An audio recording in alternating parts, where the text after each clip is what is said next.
I'm Tim Malloy with the Civic Association. For the next half hour or so, my colleague Wendy Rutledge and I are going to try to give you really useful information as residents about the upcoming hurricane season, as well as some historical context. Now, this is a hurricane season unlike any other. It is in the age and the era of a pandemic. We may get 0 hurricanes. We likely will get something. So it's worth doing a deep dive on all of this. It is hurricane season as of June 1. So let's start with the raw facts. We'll talk about named storms and what they mean. We will have between 13 and 19 named storms. 6 to 10 of them will be hurricanes. 3 to 6 of them will be major hurricanes, Category 3 or higher. Category 3, maximum sustained winds 111 to 129 miles an hour. It can uproot trees, block roads, inflict power outages, and unavailability of water for several days to weeks can happen.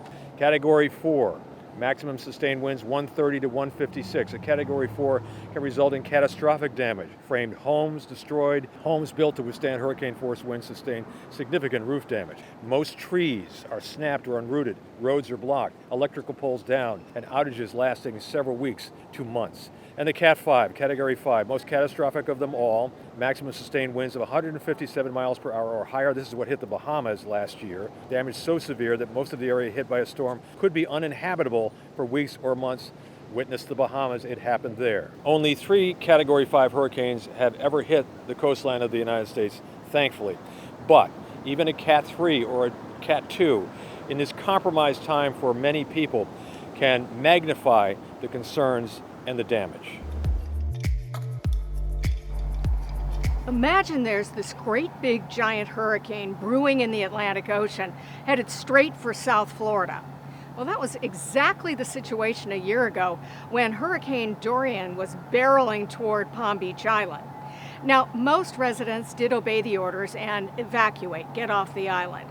So how exactly do local officials make the decision to ask residents to evacuate?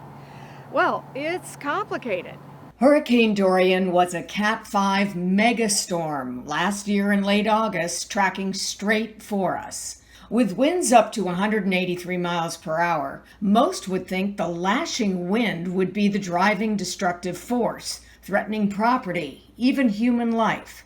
But it's not. It's generally the surge that kills most of the people. It's the surge when people get caught in the flooding and they can't be rescued. So that generally leads to the most fatalities during a hurricane. Take a look at this map to appreciate the island's vulnerability to flooding. Notice all the red? Those are areas just 2 feet above sea level. And notice where those areas are. Along the coastline, sure, a little bit, but primarily those low-lying areas are adjacent to the lake, the intracoastal. And these areas are home to some of Palm Beach's most treasured spots, the Society of the Four Arts, Worth Avenue, popular island clubs and restaurants. Predicting storm surge, though, is tricky, even unreliable. That, according to oceanographer Oscar Schofield, who spoke to Palm Beach Civic Association at its March 2nd Global Speakers Series luncheon. We all know from the hurricanes that they can tell you exactly pretty well where a storm's going to go, but they do a horrible job, not because they're not trying, giving you the intensity at landfall. And that's why surges are usually so poorly predicted. You know, is it a 12-foot surge or a 5-foot surge? So what does this mean for low-lying Palm Beach as we prepare for what is forecast to be a more active than normal hurricane season? Let's start with the facts, as put forth by Palm Beach County. According to emergency management, here's the assessment of the flood risk for the county as a whole. Quote, as a relatively flat, low-lying, heavily developed coastal county that experiences frequent, intense rain events and periodic tropical storms, Palm Beach County is especially susceptible to flooding. Add the fact that Palm Beach is a barrier island, and this puts Palm Beach into Evacuation Zone B, the zone assigned to surge vulnerable areas. Here's the critical piece. Though an evacuation may be issued even in anticipation of a Category 1 storm due to its potential for a dangerous surge, if the hurricane is a Category 2 or higher, you must leave. For all storms of Category 2 or higher, the town of Palm Beach must evacuate entirely. We encourage you to have a plan for evacuation, to follow that plan if an evacuation is issued. Please do not attempt to stay on the island during an evacuation order. In a normal year, should the town issue a mandatory evacuation order, the small population of summer residents would be able to book a hotel room somewhere inland or perhaps on Florida's west coast. But this is not a normal year, and two factors are at play. COVID-19 has so far forced the closure of most hotels, and those in operation are only accepting a limited number of guests. Add to that the fact that many residents who would normally go to cooler climes during the summer months are here, perhaps for the first time, during hurricane season. This means a much higher demand for hurricane shelter, coupled with a much smaller supply. The virus is not going away. Should we the town become a threat under a hurricane and we have to evacuate the island, it presents a problem as it relates to the shelters, those that are going to seek shelter. Now, most of our residents don't generally use shelters, though some do. And I know that the state is looking into that now, to maybe occupy hotels and provide shelter in that capacity. Whatever option for evacuation you choose, be it a friend's home or a hotel, it is important to make those plans now. Know where you can go and pre-arrange it as best you can. With storm surge being the greatest threat, is it too late to think about flood insurance should you not already have it? Know this. Your homeowner's policy does not cover flooding. Insurance is provided through FEMA, though you can buy it in most cases from your local insurance agent. But here's the catch. There is a 30-day waiting period before it goes into effect. So again, now would be the time to act on flood insurance. Oddly enough, hurricanes have one distinct advantage over other natural disasters, and that is that you really do have ample time to prepare. And there's a change this year. The National Weather Service is now giving us a 60-hour cone of uncertainty window in advance versus the 48 hours from prior years. So even though you may not need it, it's a great idea to put an evacuation plan into place. It is a great stress reducer in case the big one is headed our way. Obviously, the last thing we want to do is be at all alarmist. There's a good chance no hurricanes will hit Florida this season. But as with all things, the town of Palm Beach is very organized. You may recall last year, if you lived here, there were actual passes that you could put in your car that said resident, or whether you in fact had a business here. It allowed you to get back and forth across the bridges, which they restrict use of when there's a hurricane, when it hits, and right before. A little bit different this year. We're doing our hurricane seminars like we do every year, but they're going to be virtual this year. Yeah. All right, we're still going to put out all that good information. Not much has changed from last hurricane seminars, okay? All the information is basically the same. The town will go through the 5 phases. We explain those. What we've done, the biggest change is our IDs, our resident IDs. Yeah. We've gone to an online process this year where residents can submit an application online with supporting documents, okay? There'll be no face-to-face contact. And then what we're going to do is have a current active list of residents on the island. So if we go through a lockdown phase and you evacuate, you come back in, there's going to be an accurate current list of everybody that lives on the island. Additionally, if there are IDs that you have that are expiring for this season only, we're going to honor those. Again, going into the 2021 season, we're going to reissue IDs as COVID restrictions or CDC guidelines relax a little bit, right? But for right now, we're going to honor an expired ID for this season only, and we've transitioned to an online process for IDs. Are there any perceived potential concerns or weaknesses we might have, or things that the public should be understanding about if it doesn't quite go the way it normally would? I would say I don't believe there are any weaknesses per se. I am concerned about people being in quarantine for so long. Yeah. Let's say we get a strong storm in the next month or so. As we're starting to come out of that quarantine, that self-isolation, we're going to go back into it. And people are going to get frustrated like they are now, and we're just asking people to be patient. We're going through the same things. No, we have families we have to take care of. We come in and do what we do here to make sure that our community is safe. We have to keep our families safe. We're all experiencing the same frustration, right?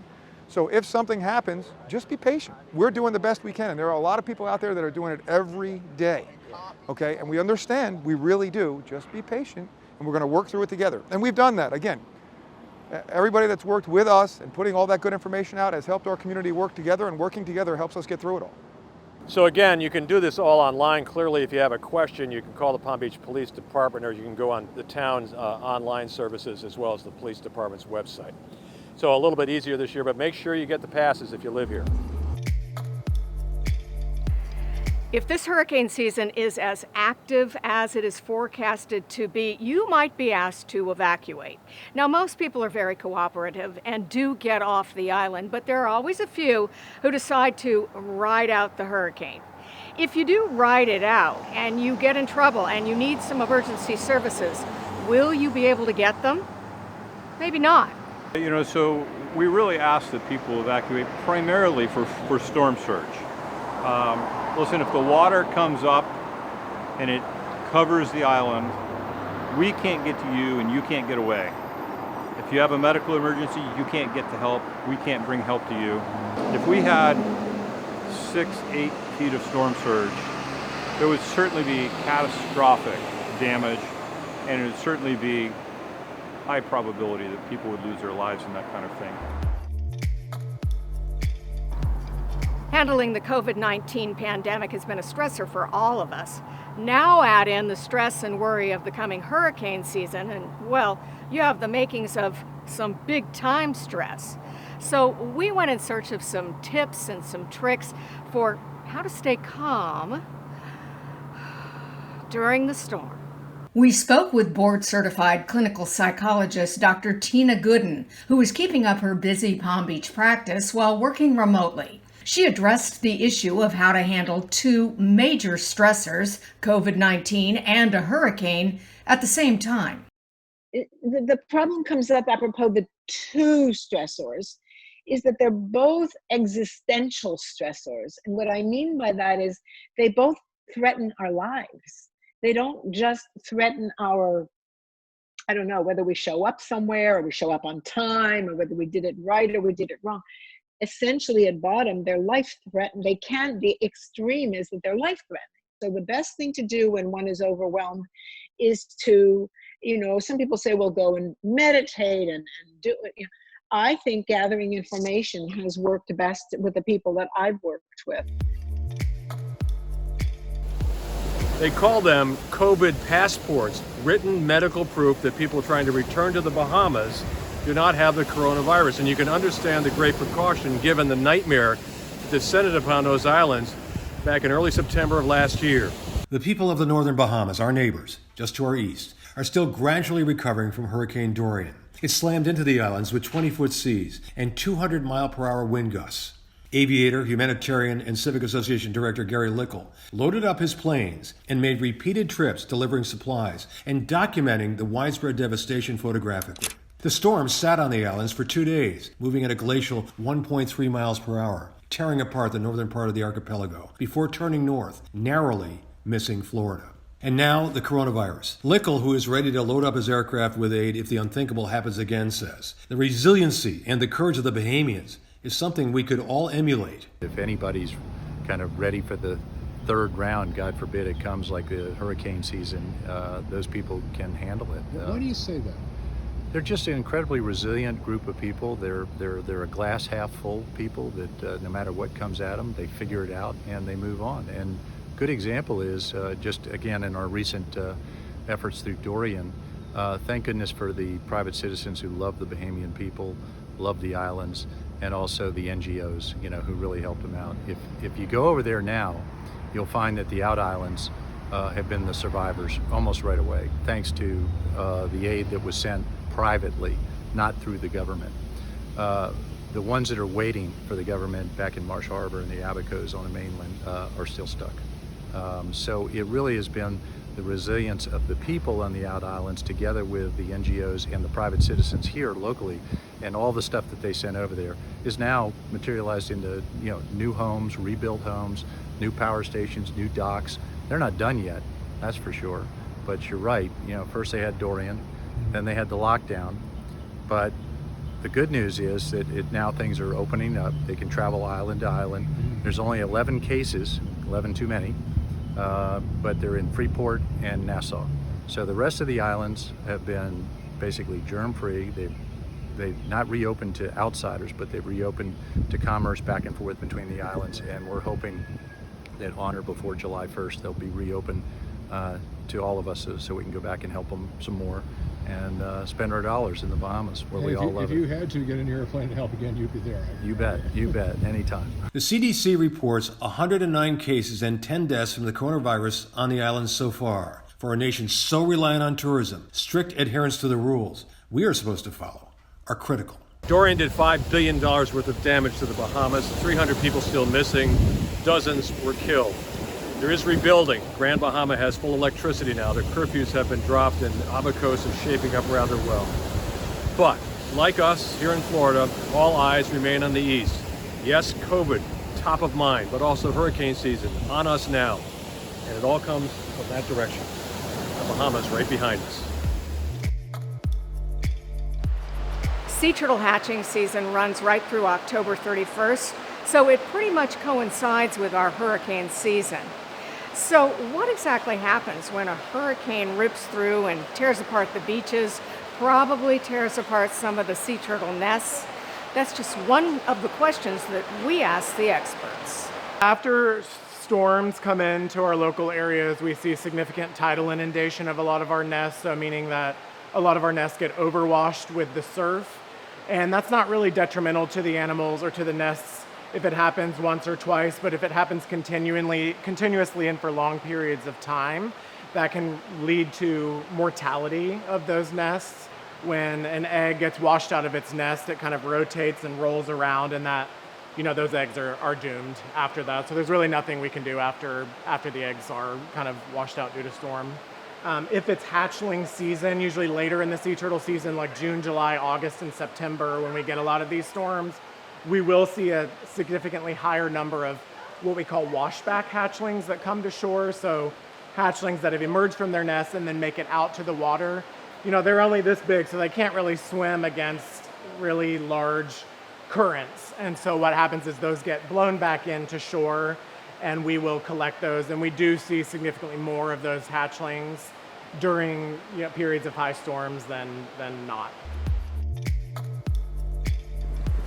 Last year, the Civic Association partnered with News Channel 5, the NBC affiliate in town, terrific outfit during the hurricane season. So whenever they did cut-ins during the storms that were potentially headed our way, in particular Dorian, we would cut to their meteorologists, very reliable people. We've again made that arrangement with WPTV. And so on our websites, on your iPhone, your tablet, your website at home, you will be able to see live real-time cut-ins if in fact we do have some. So it's just one added feature. We have that on top of our live cameras on top of Biltmore.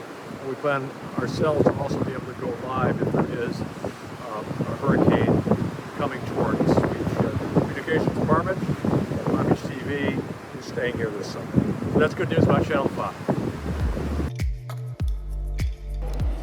If you live here year-round or have experienced a hurricane season in the summer in Florida, you know that creeping sense of concern and even doom when a big hurricane starts showing its face out east here and look like it could be a hit on the state of Florida. A lot of people gather their things, settle in and ride it out. Some people try to get out of here as fast as they can. A local realtor has ridden out many of them with her camera and shared some of her photos. It's really a way to help inform people what has happened in our community.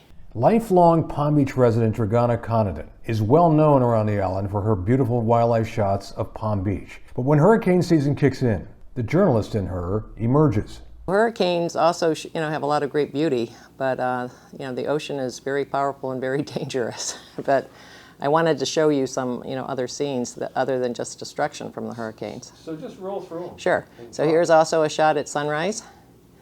Hurricane Sandy, another of the big waves. This is huge erosion that we had on the beach. We lost probably 20, 30 feet of sand dunes during Hurricane Sandy. So that was a shot way up close. Got too close to me, that's for sure. Yeah. We are scrolling through dozens of hurricane photos shot over the years, the damage inflicted on the island by hurricanes Francis, Jean, Charlie, Sandy, Ivan, and Wilma. Testimony to the punch they packed when they spun across, then in some cases lingered over Palm Beach. Every single one of those trees pretty much got hammered. And I'm very surprised. You can see if they have the center stalk, if that didn't get destroyed, they stay alive. Wow. But you can really see how battered all of the vegetation happened here. This is a little house around the corner across the street from the ocean. It was just beautifully restored, and that one storm absolutely sandblasted every house along the ocean with all the sand there. This is also a view of North Ocean Boulevard. This is by the Palm Beach Country Club. So the gumbo lumbo tree there wrapped around the royal palm, and the entire hedge just blew over sideways. We are a barrier island, vulnerable from the east and the west. This is actually a picture of my daughter in front of the old Palm Beach Chamber of Commerce building, which now since has been torn down. But the trees that had toppled over just lifted the sidewalks. Wow. This is in front of Estee Lauder's house, where her sea grape trees just went down in front of her driveway there.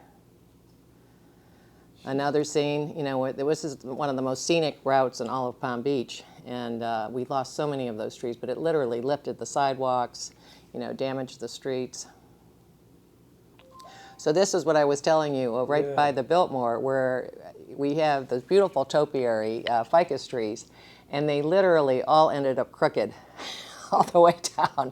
Experience tells us the most damage to the island comes from storm surge, and the surge is most pronounced from the west, from the intracoastal. One storm totally wiped out almost every wooden dock along the intercoastal waterway. And I was just on a bike ride earlier this morning, and I noticed how almost every single one of these docks were replaced with cement docks, which probably needed to happen. Here's other trees, a gumbo lumbo that went down. So total destruction along the intercoastal waterway there. These are another dock that got wiped out near the Sailfish Club there. Wow. So many sailboats and different vessels got smashed into the seawalls. People forget how crazy this was. It was unbelievable, Tim, you know, and it went on for so long, and it was really depressing to seeing, you know, Palm Beach is always so pristine, and there's such a freshness, you know, usually in the air. And having, you know, this amount of debris and the broken trees, I just felt like nature was weeping. New homes built on the island are built to weather Cat 5 hurricanes. Anything that floats that is not carefully sheltered is in jeopardy. And this town got back together so quickly. I was, you know, so proud of everybody that helped. But it's just truly amazing when you look back, and we're lucky. This is Ivana Trump's boat. It actually, the boat captain freaked out. It hit Alfie Fonhol's dock. This is over by the North Bridge, and so we lost a lot of major trees there. This is Royal Poinciana Plaza, which we lost a fair amount of all the vegetation there. They had cypress trees there and all the palm trees. This is the new White Elephant now, the old Palm Beach Hotel. So there's the angle from the other side, which I think, isn't that a great shot? This is on the bike trail. There was total blockage in some areas. This is a friend of mine that was trying to get through. So here's the same trees. Okay, they were straightened out, but this is damage from another hurricane, maybe about 10 years later, that just had the wind. So the trees got very burnt on the one side, but they all survived, and they did great. So this is down by North Ocean Boulevard in Seminole. So with all the sand. That whole strip from Wells Road to Sunset just got destroyed. As we brace for what is forecast to be a potentially damaging hurricane season, a skilled nature photographer preps her cameras to chronicle what she hopes is a quiet summer. I really respect the ocean. And the ocean is different every single day. It has different personalities. And particularly during any hurricane, when you see the waves, and the destruction of what this ocean can do, it's pretty marvelous to be capturing that moment. I am always out there with my camera, every day. An added motivation, says Dragana, is to help her friends who have evacuated get a look at what happened to their town, and more importantly, what happened to their residences. Hopefully this year she will not add to her portfolio. So to wrap up, there may be no hurricanes anywhere near the state of Florida this summer. We hope not, but it's supposed to be a very busy hurricane season, so we've got to stay on the ball with this. We will be in town, the whole team, over the summer to keep you up to date on things, and we have a nice partnership with WPDB, which is really helpful. They have all the maps and the gadgetries, and we'll also be able to go live ourselves if there is a hurricane effect. So, fingers crossed. We've made it through the coronavirus so far. We will make it through hurricane season, and we will be there for you. We leave you, as we have been for the last couple of months, with some tranquil pictures of our beautiful Atlantic Ocean.